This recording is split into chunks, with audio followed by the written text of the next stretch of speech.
Is the London Stadium set to be renamed the Allianz Bowl? I made that last part up. There's no rumours that it's going to be called the Allianz Bowl. Although, quite a good name, wouldn't it? Allianz Bowl, the Allianz Arena, Allianz Park. Anyway, there are reports, though, over the last 24 hours, and plenty of them. They all start from one place, then it gets snowballed, and the domino effect happens, and lots of outlets report the same thing off the back of one source. And that is that Allianz and Stagefront, who are an American ticketing firm, are both in advanced talks with the LLDC over potentially sponsoring the naming rights of the London Stadium, and about time too.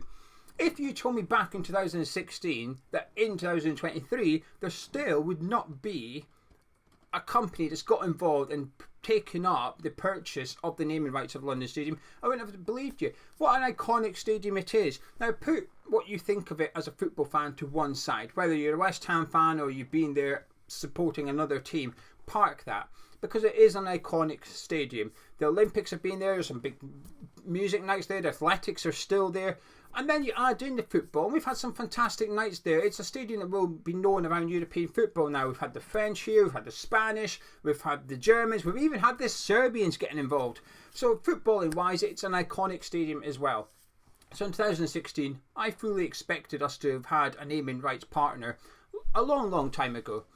But now, now knowing what I know in regards to how they run the stadium, I'm not surprised at all. The LLDC have handled this badly from the start. Before we even moved in, this whole thing with dealing West Ham and the stadium post-Olympics has been nothing short of a shambles. The financial losses incurred on the stadium is beyond ridiculous. It's over 100 million now. So much so that they were forecasting that if the stadium could only lose 10 million a year, it would be seen as a success. Only losing 10 million would be a good thing.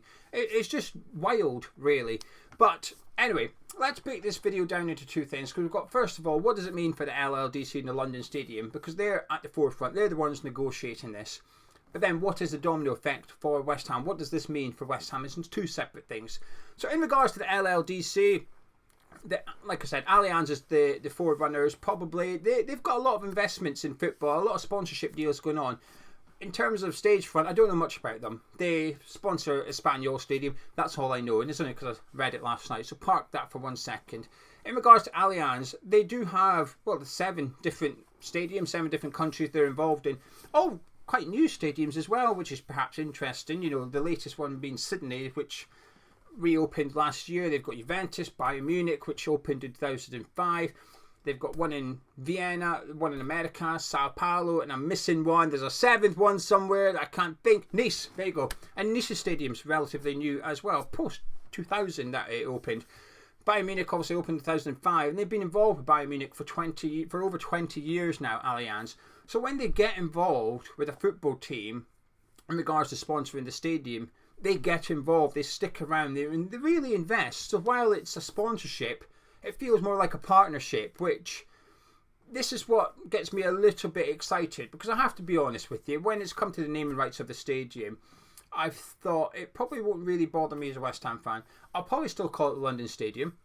When I spoke to Keane Maguire about a year ago, he spoke about how they've waited too long. Had they got a naming rights partner before West Ham had moved in, it would have been very easy to call it something else.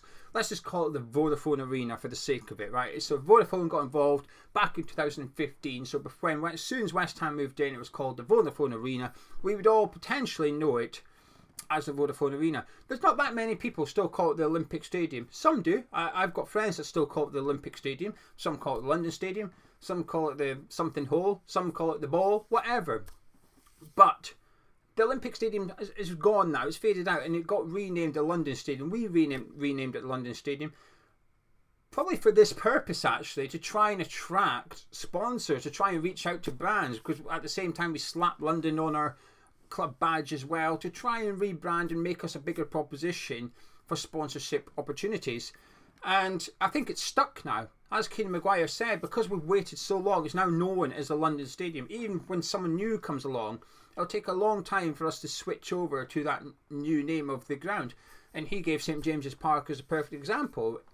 When Mike Ashley renamed it the Sports Direct, I don't even know what he called it, Sports Direct Stadium. I think it was Sports Direct Stadium. We all still called it St James's Park.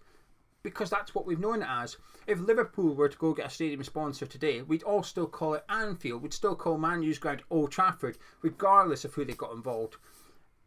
And this is why Arsenal needed Emirates involved straight away, because we're all called Emirates now, and you forget it's actually a company. It's just known as the Emirates, and this is why Brentford had to be really quickly when they had their Brentford Community Stadium, but they've just put G-Tech in there. It's now Brentford G-Tech Community Stadium, something like, you know what I mean.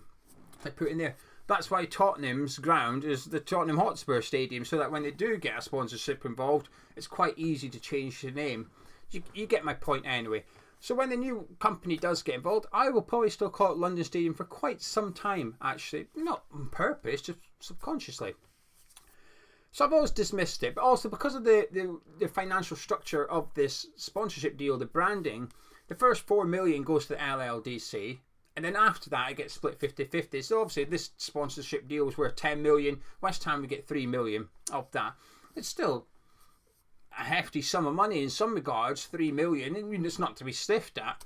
But for a 10-year deal, 300,000 a year for West Ham, it's not really that big a deal in the end, is it? And there's probably been a little bit of reluctance for West Ham to get involved, because they've always said, oh, we've offered to help out. Because previously, there has been long negotiations between LLDC and other companies. There was that tractor company that started with M. I can't remember what it's called now. Obviously not Madeira. That's a cake. But started with M. Anyway, it's cost the taxpayer nearly £1 million to go through these negotiations, to go through these lawyers, the legal side of it, and nothing's come of it. It's cost the taxpayer a lot of money for failed negotiations so far.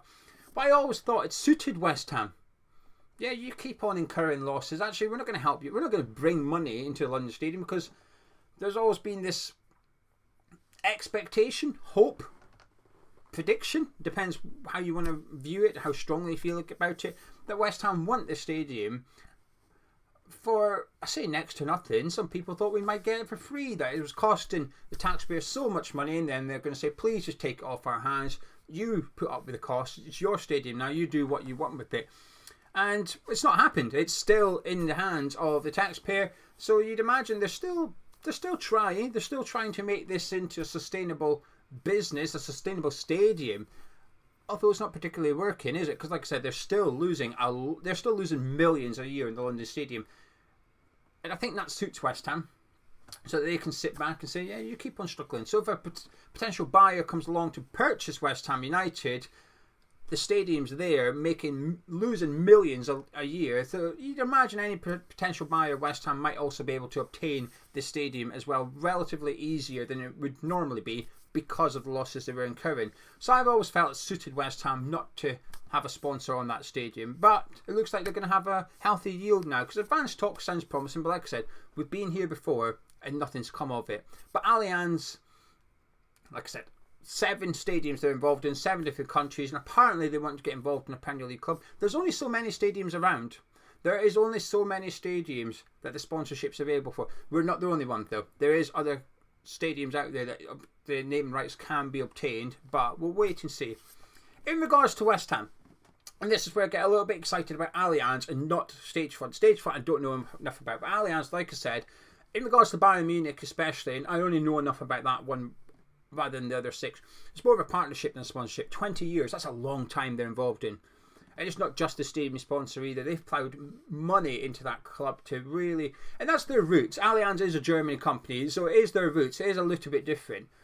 But bearing in mind that So while I sort of, to some extent, dismiss the stadium naming rights money that would come into West Ham, because, well, 7 years, and I don't feel like West Ham are too upset about the lack of stadium naming rights so far. They seem content for the LLDC not to have obtained one, not to have that income, because I think it suits West Ham, part of the bigger picture.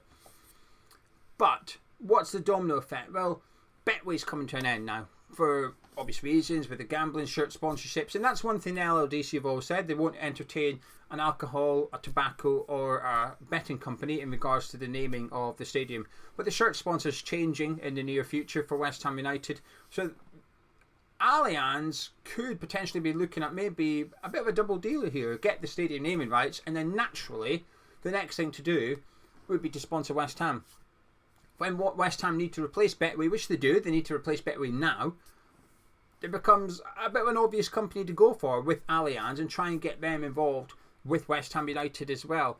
And I think this is where we would probably benefit. Maybe not the stadium naming rights income, but the stadium naming rights contact. I don't know how you want to call it. You know what I'm trying to say. The domino effect is if they come in, sponsor the stadium, there's a natural successor to Betway for the front of West Ham United shirts. And this is why I get a little bit excited, because then we could see a massive company heavily invested in sport and football and the Olympics. I mean, this is why I've sort of believed they might be looking at the London Stadium, because of the connection to the Olympics. Allianz has invested in the Olympics and the Paralympics for a couple of years now, and for another 7-8 years. I don't know. They've got a long-term standing in regards to funding the Olympics, or part of the Olympic, or partnership with it. I don't know loads about it, but I do know they're involved in some regards. So there's that small connection to the stadium as well. But I just hope, in regards to stadium naming rights, I'm not that bothered, truth be told. It's not going to impact me. It's the one thing I will say is Allianz seem to be quite loud in regards to the work within the stadium as well. It's not just sponsoring a stadium and here's your money and we're going to disappear now. Whack our logo on the top of the stadium, we're off kind of thing. They do tend to get involved in regards to the, I say, performance of the stadium. I guess it's more of how enjoyable it is for visitors to come to the stadium, which I'll be honest with you, I'm not the biggest fan of the London Stadium. I don't enjoy going as much as I say I used to. I've probably never really enjoyed going that much. One of my I've had good games. Listen, it's not I've got used to it now. I don't dislike it as much as I did when I first moved in, but I've never warmed to it. But there's been some games that have warmed me to it. But I always joke, but this is true, that if I was to take the top 10 events I've been to at the London Stadium, quite high up that list is the Rolling Stones concert I went to. I thought it was unbelievable. As a venue for a music concert, it was 10 out of 10. I've been to plenty of venues across the UK for music concerts, and I'll go to plenty more. In fact, I'm going to one tomorrow night. I'm off to Nottingham. Rock City? I've never been to Nottingham for a concert before, so I'm off to Nottingham tomorrow night to see the lottery winners. So another venue added to the list. I've been to plenty. London Stadium for a music concert is unbelievable. It's superb.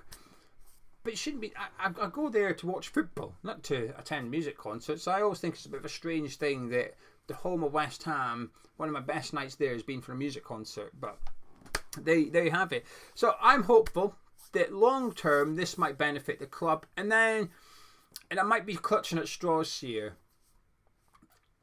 West Ham publicly 10% of the shares from gold side of it has gone up for sale, and pretty quickly there's reports coming out that Allianz and Stagefront are now interested in the naming rights. Maybe I'm putting 2 and 2 together and coming up with 10. There might be something in it. I don't think these negotiations happen that quickly though, so we'll wait and see. But it sounds promising, doesn't it? I think it can only be a good thing. That's what we'll say. The naming rights of the stadium can only really be a good thing. Will it bring good things for West Ham? I don't know. But I don't think it'll bring bad things. The only possible negative for the club would be that financially it really helps LLDC out, and it might become slightly more difficult to obtain the stadium. But I still think it would be there to be obtained should anyone buy West Ham and want the stadium as well. You'd imagine they'd be able to get it eventually.